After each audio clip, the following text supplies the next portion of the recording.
smoke choking. Because the chillum is like a big black cockin.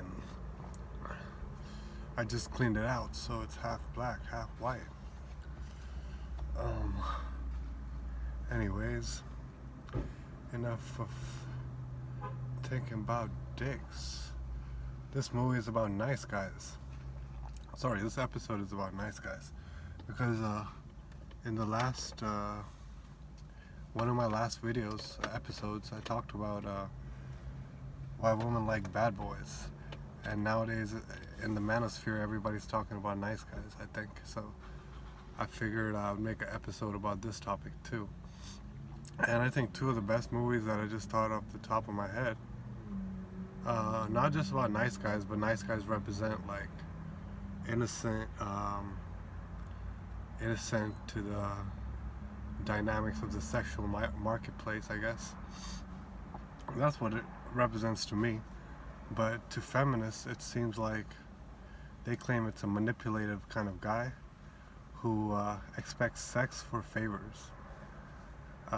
So for example, if you're nice to a girl for a certain length of time, then you're expected to get sex.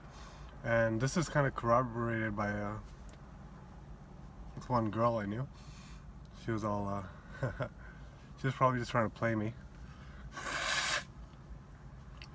Put a carrot on a stick, but I tried to get physical. Not physical, but just touchy-feely with her on the first date. So she was saying something about how you have to do a certain number of dates. I don't know if she was talking about my incident, or just in general, but she's saying about her rule is that she has to wait 5 dates until she gets has sex with somebody. So something about that. So I don't know if it was a carrot on a stick, try to get more dates with me, or it was actually her rule, because I heard otherwise. But no, I heard suggested otherwise. But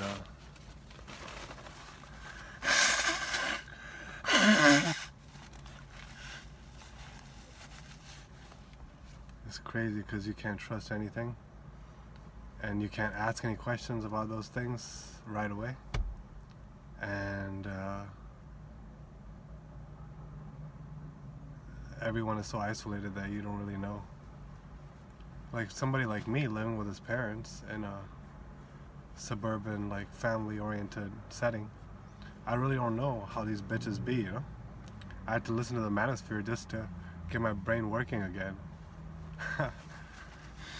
Because I had been celibate for so long, I just kind of ignored that whole aspect of life. And then, I think 2 years ago, I was giving a table topic speech, and they were talking about making a dating advertisement or something. So I just kind of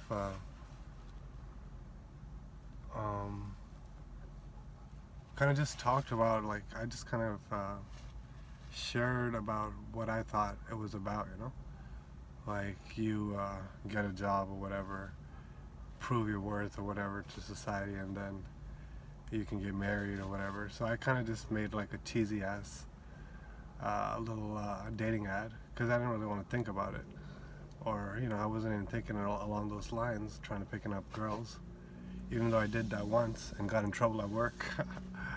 Oh man, probably after I got that question at Table Topics, I don't know. But yeah, I just said something about, I'm an honest guy, I won't break your heart, I won't cheat you and abuse you and stuff like that. And I got a good head on my shoulders or something like that, I said, and I'm hardworking.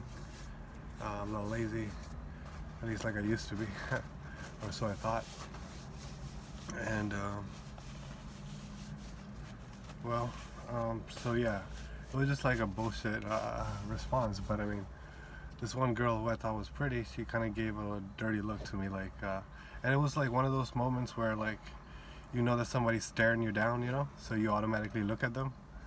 So it was like those Saw, kind of like the movie Saw at the intro.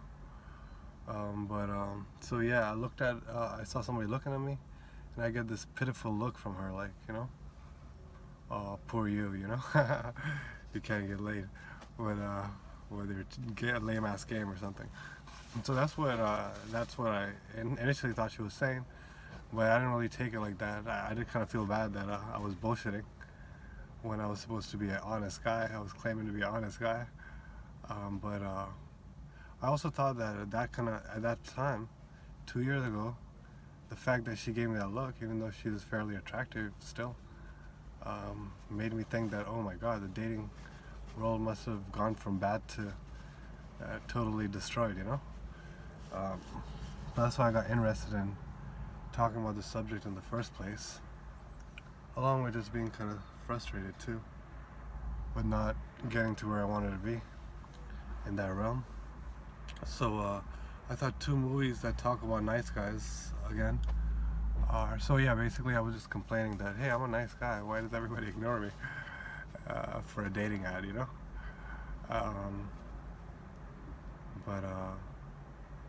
Well, I was also trying to say that, you know, you bitches be chasing like all these experiences and shit, and these certain personalities and show off type of dudes, and you know, I've been here this whole time, and like, well, yeah, then again, I kind of made the mistake of thinking their complaints were legitimate, you know? Oh yeah, he cheated on me and he broke my heart and he left me and so forth. So I'm like, I'm not gonna do that. But anyway, whatever. 2 movies that I thought were good describing this. One was Bananas. That's like the first movie that came to my mind, because there was a great scene that I saw recently with where he had the breakup with his girlfriend, and he was kind of like a nice guy too.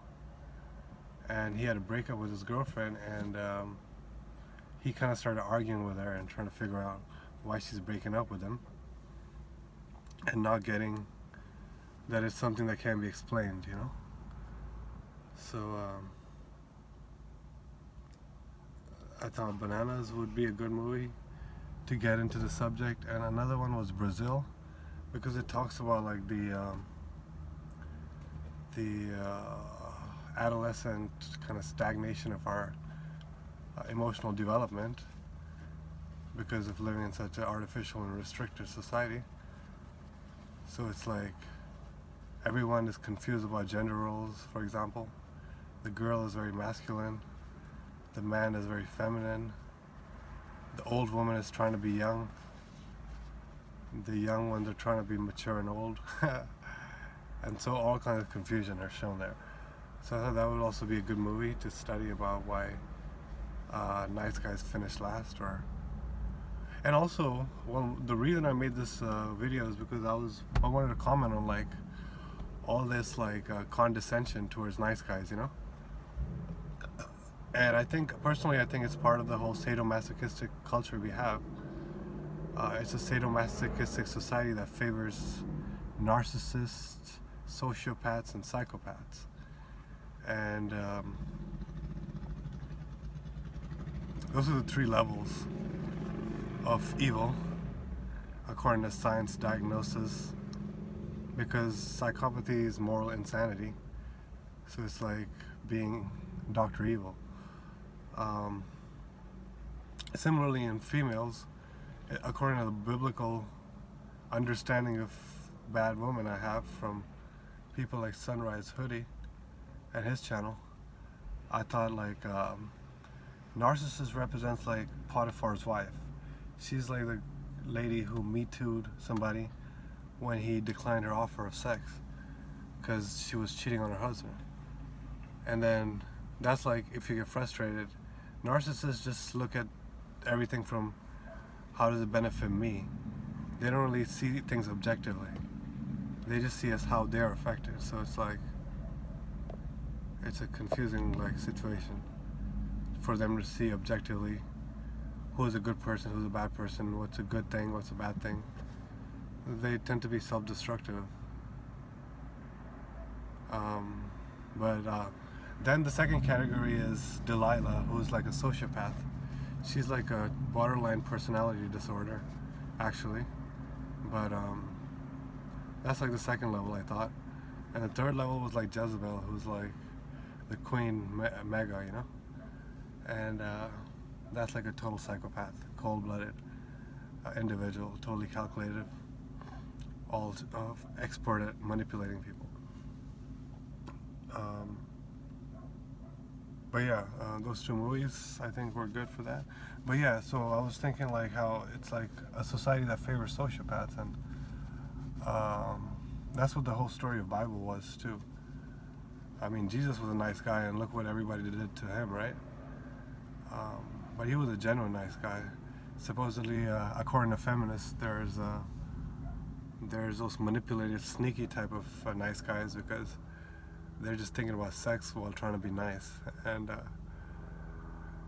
you can't think about sex while you're trying to be nice. You have to be an asshole, according to the feminazi system, I guess. So, but another interpretation is like, I think that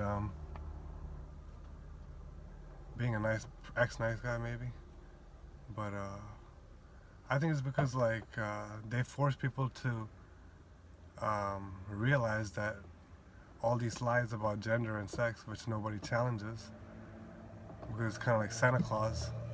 It's part of the whole romantic illusion. So it's like most people who look down on them think that, oh, these guys are such suckers. They actually believe that stuff. But then they also feel guilty that they can't do anything to stop these lies, you know? So it's like they project their guilt outward towards a nice guy who's just a sucker. But yeah, it's part of the whole sadomasochistic society. Psychopaths, they look down on weak people and innocent people. And people who are not hip to like, who are not street smart, you know? So it's like a mental disease compared to a regular person where they would just kind of feel pity or something. But they would feel like hate and disgust and anger and superiority, and it's like you see a prey, basically. It's like when a predator sees a prey, that's how they feel towards the weak. So it's like, since these people are emotionally immature and socially immature, they attack their self-esteem by calling them nice guys and all those other things that are associated with it. I think that's what is really going on. It's part of the whole sadomasochistic society, because that's the same thing with these damaged goods. Like, why are we looking down on them? They made mistakes in their life. They chose the superficial things, and maybe now they'll realize the truth. But instead of looking at it like that, we're like, oh no, they're just gone for life, and we should just ignore them because they just want our money, you know? And they're a waste of time and so forth. They're never going to change or whatever. Stuff like that. So that's also looking down on the weak and the disadvantaged, you know, if you think about it. Because a reality, like, look at what's going on in India. In India, they're not sitting around talking shit about cat ladies. They're actually going around having marches and protests on Valentine's Day, for example, and threatening people to snitch on them, that they're having having sex without marriage, and so forth. So they're actually targeting the people who are actually able to be changed, like the young people, and not laughing at the people who wasted their life, you know, because that's an actual action. So anyway, this is Kunal checking out, recommending 2 movies about nice guys, and also American Beauty is also, Lester was also a nice guy, who was just a guy who was just kind of stuck in a situation, mentally, psychologically, and socially, and then eventually he snapped, you know. And yeah, he was an asshole, but suppose he didn't like go around killing people and stuff. That's what the Jezebels and narcissists do. But maybe some nice guys are narcissists, but I doubt it, because narcissists don't have a low self-esteem. They usually have a high self-esteem. So yeah, It's just the same old shit. And another one is Eyes Wide Shut. That talks about a kind of like a nice guy, or a regular straight edge guy, not an asshole, who just figures out what that there's deeper things going on beyond what he thinks and believes. Yeah, so those are the few movies: Eyes Wide Shut, Brazil, Bananas, and I forgot the last one, but you can all check it out with another episode of PMS.